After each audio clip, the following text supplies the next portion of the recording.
In your glorious name we pray. Amen. One day, we all, like Grayson will have that line in the sand to choose Jesus. And you guys at some point had your line in the sand, whether to say yes or no to Jesus. We all have those moments where we sense God saying, this is the time that I want you to step out and follow me and follow my leadership. And we see that not only with God, but we see that also with history. Most of you are familiar with the Alamo and what happened at the Alamo. Most of us are Texans, I'm assuming. And so you saw it in Texas history. Being part of Gonzales, we have a unique place in history, and in the sense that out of the 188 men that were in the Alamo, 32 of them were from Gonzales. And as they went to the Alamo, this mission turned into a war zone, a fortress that had to be defended. And we know that history already. We know a lot of the history. We can even say, remember the what? Alamo. Yeah, like we know that much of it. But the little part of history that we don't typically hear and that a lot of us don't know about is when their leader, Colonel William Travis, drew his sword out. This is before Mexican army got there. He drew his sword out. He put a line on the ground. And he had these words to say, those prepared to give their lives in freedom's cause, come over to me. And without hesitation, every one of them but one, which is how we know the story, crossed that line. It was a all or nothing moment. It was you're either in or you're out. Are you going to fight or are you going to retreat? And there are seasons in our lives where the waiting has ended and we need to fight. We need to fight for our marriage, fight for our children. We need to fight for maybe our job. We need to fight for our parents or our finances, our health, our mental health, our physical health. Fight even for your walk with the Lord. You'll have to fight for those things. Elijah, we're going to see today, will fight for God and country. Today's the day. Today's the showdown. We've been talking about this showdown. When will it happen? Well, finally, we're going to see the showdown happen today. It's a very powerful moment in the history of Israel. And it's going to lay on the shoulders of Elijah. It's the time to fight. Now, some of you come in here with not knowing what is it time to fight for. And if that's you, I want to encourage you, like in the sermon note sheet, it says it's time to fight for, and then there's a blank. There's a blank. And I want to encourage you to fill in that blank. And maybe you don't know what your blank is, what you're fighting for yet. I guarantee you, if you don't know yet what you're fighting for, by the end of this service, you will have crystal clear from God what you should be fighting for.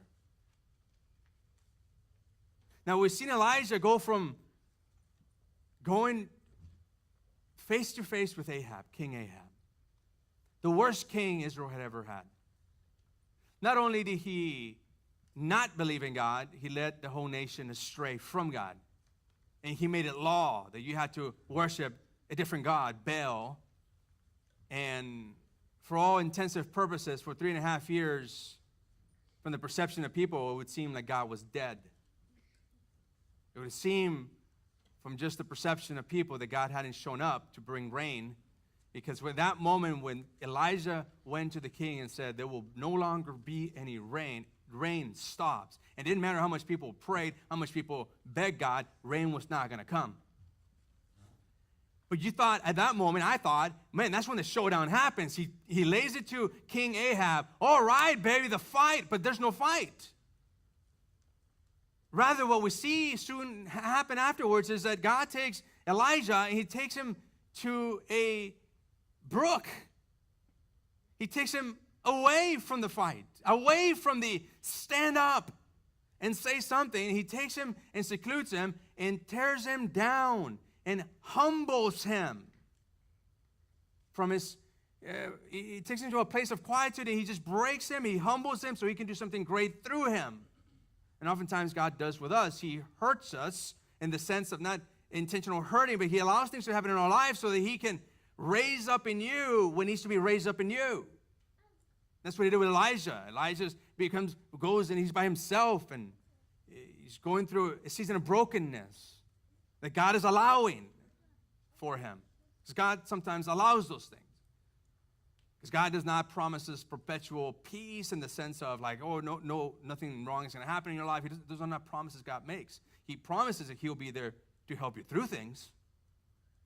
But we also saw Elijah not only stand up against Ahab and then be retreated and then be provided for this widow who only had enough for one day, one last meal. And God keeps on multiplying that food. And we saw the principle of multiplication. And so now the time has arrived. It's the time for the fight. So I want you to go to 1 Kings chapter 18, verse 1. 1 Kings chapter 18, verse 1. And it reads like this. It says, after a long time, in the third year, the word of the Lord came to Elijah. Pause here for just a moment. The word Lord, I've highlighted this for you the other day, which was when it's capitalized as the personal name of God. Lord, Yahweh. But also notice how many years it's taken without any rain in an agricultural society. Last year, without rain, it was hard, wasn't it? For those of you who are ranchers, it was difficult. Probably the most difficult year you've had in a long time. Well, here they go for 3.5 years, three plus years of no rain. And you can imagine that would destroy any economy. There's no food, there's destitute, people are poor, they barely have enough food for themselves. But now God speaks very loud and clear to Elijah, go and present yourself to Ahab, and I will send rain on the land. So I want you to go now. You're going to present yourself to the king. I don't know about you, but if I were to be called to do that, I'd be really nervous. I'd be anxious. Most of us would. Most of us are not confrontational. We don't like confrontation. Some of you do a little bit too much. You're like, no, I like a good fight, you know? Well, I'm not talking to you. I'm talking about those of us who don't like conflict, right? We get nervous. We get anxious. We're not quite sure, you know? And so I would imagine that was what would have happened to Elijah, because from what we see so far in the story of Elijah, he's not a confrontational type of guy. He's done some confrontations, but we're going to see that he's really not, later on, we're going to see that he gets actually scared. So God is telling him, you have to go now. You have to confront. You have to call the king out. You're going to say something to the king. And it says, I will send rain on the land. So if Elijah doesn't go, God doesn't show. If Elijah doesn't follow and obeys God, there may not be any rain. So Elijah steps up to the plate. He's going to do what only Elijah can do, because he's the one that's been separated, called by God at that point to do that. And so he goes. So Elijah went to present himself to Ahab. I want you to fast forward to verse 17 so we can cover a lot of text today. When he saw Elijah, he said to him, is that you troubler of Israel? By the way, this is not like a cool thing. This is not like Maverick Top Gun, like, is that you, Maverick? No, this wouldn't have been a cool thing. He's calling him, you're the troublemaker of Israel. Verse 18, I have not made trouble for Israel, is his response. But you, man, I don't know. He's talking to a king here. Can you feel the tension? I have not made trouble for Israel, but you and your father's family have. Man, the intensity would have risen. The tension, like he's telling the king this. You have abandoned the Lord's commands and followed the Baals. You have followed the commands of another God, in other words. Not only did you reject God, you are following after another God. There's no God at all. In verse 19, Now summon the people from all over Israel to meet me on Mount Carmel and bring the 450 prophets of Baal. Pause here for just a moment. You want a showdown? It's about to happen, folks. He says, I want you to invite everybody in Israel to come to this mountain. And by the way, I want you to invite all your prophets too, 450 prophets of Baal. All right. But not only that. He says, and the 400 prophets of Asherah who eat at Jezebel's table. Who eat at her table. In other words, they're on her payroll. That's what that means. That's her inner circle of counsel, the 450 prophets of Asherah, which Asherah was the goddess of fertility. So here you have, bring in the prophets of the worship the rain god, Baal, which, by the way, the symbol would have been thunder. That's the symbol of Baal. And so I want you to bring also the prophets, the inner circle of your bride, Queen Jezebel. And in verse 20 it says, so Ahab sent word throughout all of Israel and assembled the prophets on Mount Carmel. Now pause here for just a moment. You would imagine that he's like, oh, it's time for us for a reckoning with God. No. He wants all of Israel to see how good this Baal is. That's why he invites all of Israel. Verse 21, Elijah went before the people and said, how long will you waver between two opinions? If the Lord is God, follow him. But if Baal is God, follow him. So in other words, he's drawing that imaginary line in the sand. And he's saying, where are you at in that line? Are you going to follow God? Or are you going to follow Baal? And notice it says you have these wavering opinions. I'm telling you, folks, when you look at the Old Testament, particularly in Deuteronomy, in the time of Joshua, God is really clear. Like, you're either for God or you're against God. And then you fast forward, you go to the last book of the Bible, Revelation, you see the same principle, that God does not take well to people who are lukewarm, who are like, I just don't know. It says, be hot or cold. Don't be lukewarm. Be hot or cold. It's the same sentiment here. Don't waver between opinions. I don't know if God is for real. Just pick one, folks. That's what he tells them. And maybe you're here this morning and that's you. You've been like, I just don't know. Like, I want to try God, but I don't want to try God. I still want to live my life the way I want to live it. I want to, straddle the fence, live in both worlds, both feet in different places. And God is saying, no, folks, that's not the way it works. It's either you're all in, follow Jesus, or you're not all in and not following Jesus. You're following something else or someone else, even if that something else is your own pleasures. But God says, do one or the other. Don't stay in between. Don't be like, I don't know. He says, no. Pick one or the other. But the people said nothing. There it goes back to their passivity. They said nothing. Then Elijah said to them, I am the only one of the Lord's prophets left. Pause here for just a second. This right here, you ought to underline it. Because this is going to be part of the source of his future depression. Next Sunday, I'll talk about depression. And this part right here, where it says, I am the only one of the Lord's prophets left, it's not true. Here you have Elijah, and Elijah, the man of God, has bought into a lie. Because as a matter of fact, there's over 100 people so far that are following God during this time. And he feels like, I'm the only one. Next week,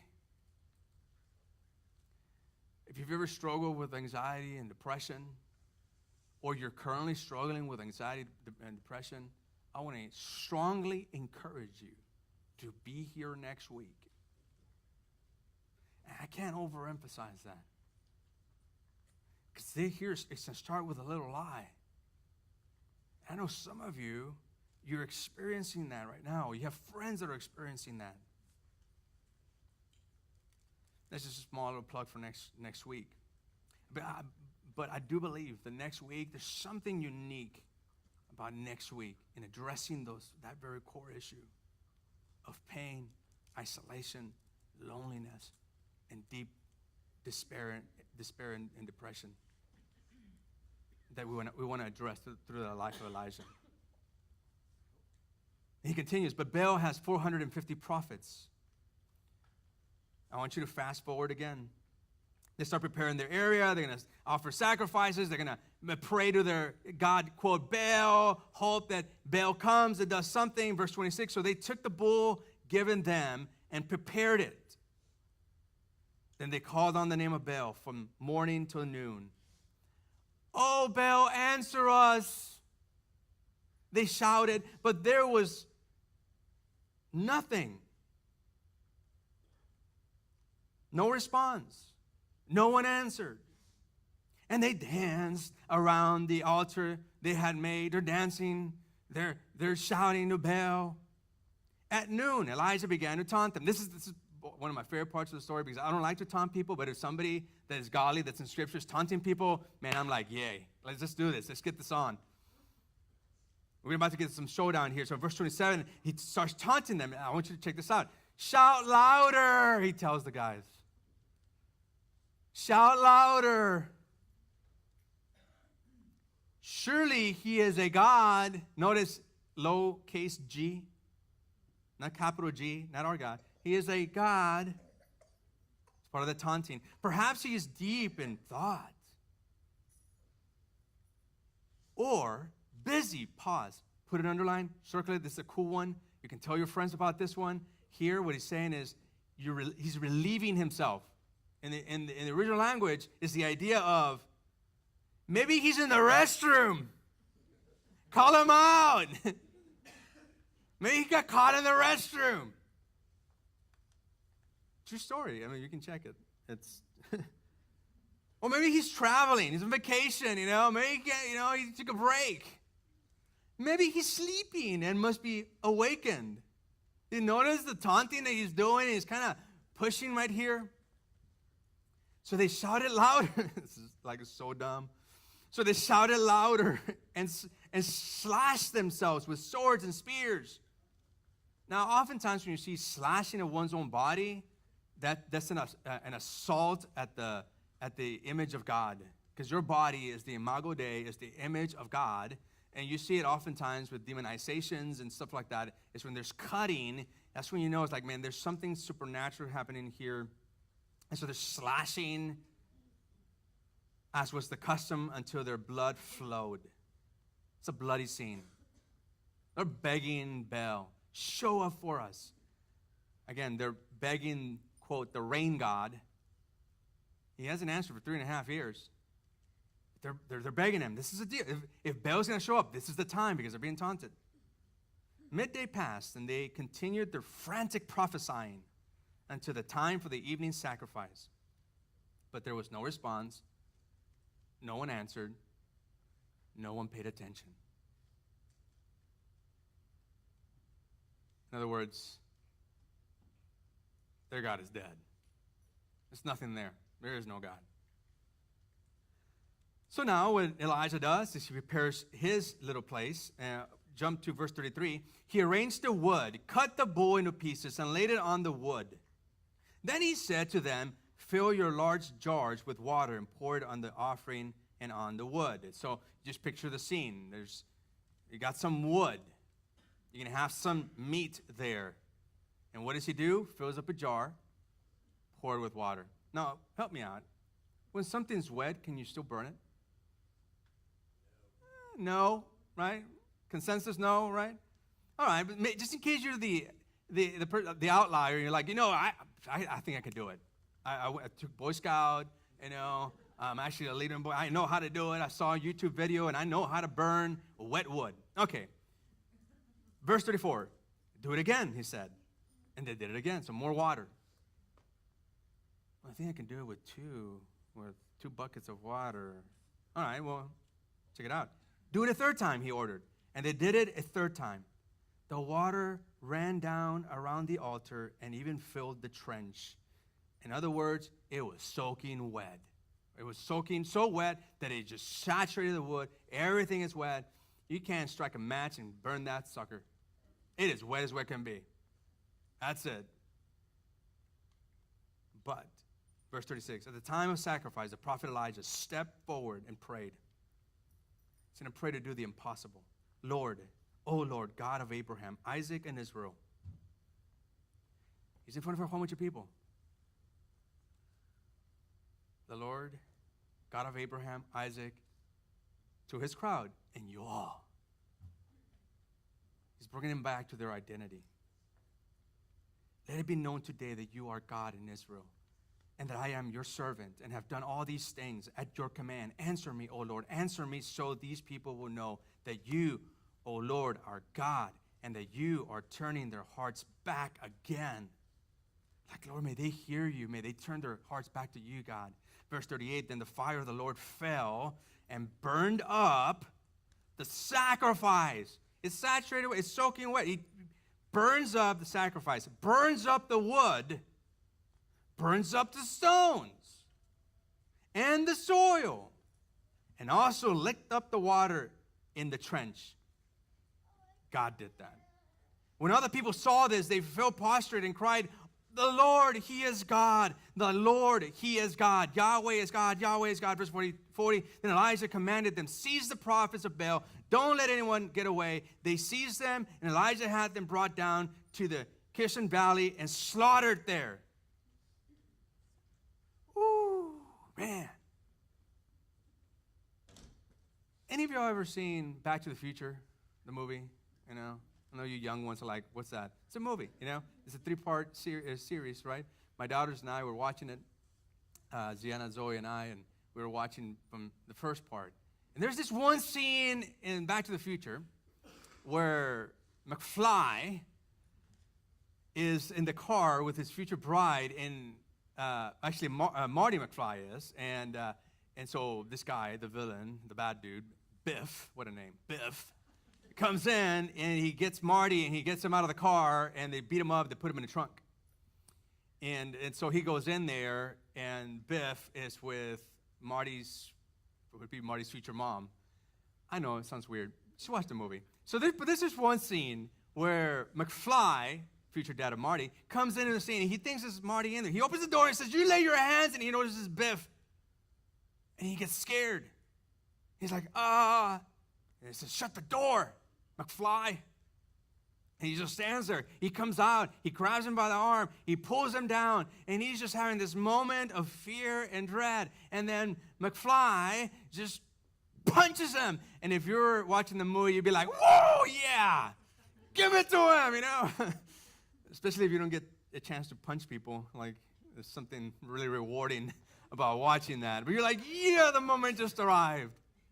And that's this moment right here. Bill just got punched in the face. He just got it coming. He got it. His teeth are busted now. Verse 41, and Elijah said to Ahab, go eat and drink, for there is the sound of heavy rain. So the symbol of Baal is thunder. Notice what he did here to them? Go eat and drink, for there is sound, there is thunder of heavy rain. It's like now it's going to rain after 3.5 years. It's interesting that he says, go drink and eat. There's not a whole lot of food. It's 3.5 years of drought. And there's not a whole lot of drink because that sucks up all the fruit that you need to make the wine. So what can we learn from this in how to fight? A couple of things. 5 things to keep in mind. The first one is this. Rely on God's timing. Know your season. Know your season. Some of you are in a season of waiting, and God has put you in a season of waiting, and you have to wait on God. Just like the nation of Israel had to wait on God for 3.5 years for it to rain. They had just to wait. That's it. They had to see hunger. They had to experience the harshness of a land that couldn't yield fruit for them to eat. Vegetation for them to eat. They just, they had to wait. They had to wait before God would turn their hearts back. The timing of blessing for them had not come yet. They had to endure the suffering of God's hand leaving them. But if we're honest, like, waiting in God's timing is hard, isn't it? It is really difficult. There's an article in Times Magazine that noted that ketchup flows out of a glass bottle at a rate of 0.028 miles per hour. For those of you who are like old enough, do you remember when you had to do that with the bottle? Like the actual bottle, it wasn't the squirt thing. You know, now kids have it easy. You go to Whataburger, you have the little thingy, you know, like no. Growing up, that was hard for us. We had to wait for that ketchup, and then mom or dad or you had to kind of do the whole tapping. You remember the tapping for those of you who are old enough? You were tapping, you're like, gosh, this ketchup doesn't come out. And then when it would come out finally on the hot dog, nice little, you know, jumbo hot dog if you had, you know, it's like, oh my gosh, you know, that whole ketchup would fall, splatter in the one spot. Remember that? Man, it was hard. It was not only did you have to wait, but now your hot dog is all messy. That's what we had to endure, our suffering, guys, for those of you who are younger. I know we've endured a lot, but now you know officially it was 0.028 miles per hour. That's why we're a little bit more patient for those of us who are a little older, because we went through the ketchup deal. That's slower than the Galapagos turtle, which according to the San Diego Zoo zips along at a blazing 0.16 miles per hour, or almost 6 times faster than the ketchup. There's one of my sons, Nehemiah. He was visiting the UT campus. Don't worry, NM people, he was just visiting. Don't get freaked out, or Texas State people, don't worry. He was just visiting, you know. And there's a little turtle there. The turtle goes faster than ketchup. You know, and sometimes we're like, God, can you just be a little turtle at least? Throw me a bone, you know, can you go a little bit faster? Sometimes you're in ketchup mode. And some of you, you know what I mean. You've been waiting for a while. You've been waiting for a long time. You're like, well, God, will you just provide? Well, wait up. Once the ketchup comes, it comes. It comes, you know, the blessing, you know, comes a little bit later. Whose heart are you waiting on? For God to turn back to him. Folks, it may take a little bit longer. It may be ketchup time. It may be that God says, person has to endure a little bit more before turning the heart. The people of Israel, the Jewish community, they had to wait a little bit more. They had to have a little bit more pain before they can actually be desperate enough to say, I want God in my life. The second thing is this, and that is confront the enemy. Be decisive. Confront the enemy. Be decisive. If you notice in the passage, he took 450 prophets of Baal and the 450 prophets of Asherah and slaughtered them to stop their influence. Now, I'm not saying, folks, for you to find your enemy, if it's a person, and go slaughter anybody. If that's what you're getting from this message, you know, let me know so I can call it the popo. You know, so that's not what I'm saying. Because sometimes the enemy is not a person. Sometimes the enemy is a system. Sometimes the enemy is a way of thinking. Did you notice the verse that I had you to highlight? As a matter of fact, the enemy of Elijah is not going to be Queen Jezebel or Ahab. King Ahab is going to be his thinking, that he's alone. And we have to attack our enemies, even if it's a mindset. What's the enemy standing against you? And what's the enemy standing against your family, friends, survival, whatever it is? What is your enemy?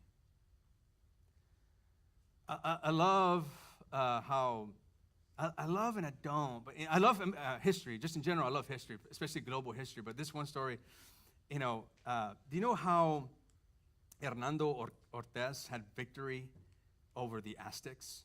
Fascinating, just fascinating. April 21st, in the year of 1519, the Spanish explorer Hernando Cortés sailed into the harbor of Veracruz, Mexico. 600 men came with him. And for the next 2 years, they were outnumbered. And he would be fighting these wars with the Aztecs. But after 2 years, he conquered the whole of Mexico. and some, what we now know as Texas. You know what his secret was? Fascinating. You know what his secret was? Well, when he finally came to shore, he saw a couple of things. He saw that it would be very difficult. He knew that his men would be tempted to tuck tail and run, to go back to Spain. He knew that. He knew that there would be every strong inclination in them to say, I quit. But because he knew it was going to be tough. So what he did is after everybody got down and they got all the equipment down, they destroyed all the ships, burned them. And that was so his men would know there is no turning back. This is it. Either we win or we lose, but there's no quitting on this. And with that incentive is how they actually took the whole of Mexico. Another way of saying this is this way: you will have to be all in. All in. And what ships, metaphorical ships, do you have to burn in order for you to be all in with God? What relationship ships do you have to burn? What friendships have taxed you enough now? What vices in your life do you have to burn? What ships are keeping you from being all in with God? Here's a couple keys to remember when you're against all odds. The first one is this: the battle is not yours, it is God's. The battle was not Elijah's, it was God's battle. And second of all, greater is he that is in you than he that is in the world. Greater is he that is in you than he who is in the world. Here's the third thing to keep in mind as you're fighting your battle, and that is expose the lie, kill the ants. Expose the lie, kill the ants. First, the first part of that statement, expose the lie. For Elijah, his lie, God has not exposed it yet, and he will next week when we find out that is the source of his depression. Part of it is that little lie of his that he has bought into. A man of God, he's bought into this lie. He doesn't recognize it as a lie. God will have to expose that, but I don't want to get there yet because, that's coming, that message. For them, they exposed the lie that Baal was anything. Baal was nothing. Baal was nothing compared to who God is. He exposed that lie. So what is this kill the ants thing I'm talking about? No joke, Dr. Amen, which uses a therapy called ant therapy. Now, what does ant therapy mean? Now, basically, he uses the illustration of all these ants. For some of you know that I'm doing I just finished 142 hours of master's mental health coaching. So a lot of psychology and all that kind of stuff, but a lot of listening to therapists. And this one therapist, Dr. Amen, talk about this idea of ants, that they come and invade the home, right? And you have to kill them because if you don't kill them, they'll bite you. And so you try and kill all these ants. He said, well, the same can be said about certain ways that we think, certain lies that we buy into. You have to kill them. And it's the automatic negative thoughts you have to kill. The automatic negative thoughts, that's ants. And there's different types of ants. There's fortune telling. This is where you predict things are going to turn out badly, even though you have no evidence for it. Ever met that person? Or maybe you're that person. Oh, this is going to go so bad. You see the law enforcement, and this is, oh no, he's going to stop me for sure. Why? I don't know, but it always stop me. Or it's like you feel sick and my stomach hurts. Oh no, it's got to be cancer. It's got to be cancer. Oh no, I am going to suffer this one. This is my death already. I can feel it. Call Tim Markham at Siler Hill because make the plans. This is cancer. You ever met those people? Fortune telling, you stub your toes oh no, they're going to have to chop it off now. You have all these, you go to the extremes. It's called catastrophizing. It's like it just goes from 0 to 100, and then your spouse is like, what in the world are you talking about? You have indigestion. That's what it is. How about this one? Automatic negative thought, mind reading. I know some of you are good at this one. This is where you believe that you know what the other person is thinking. Right? You're like, I know exactly what she's thinking. No, you don't. She's a woman. No, you don't. Oh, I know what he's thinking. Well, that's a little bit easier because we're simple creatures, us guys. But you still don't know what we're thinking. Like, oh, I know what.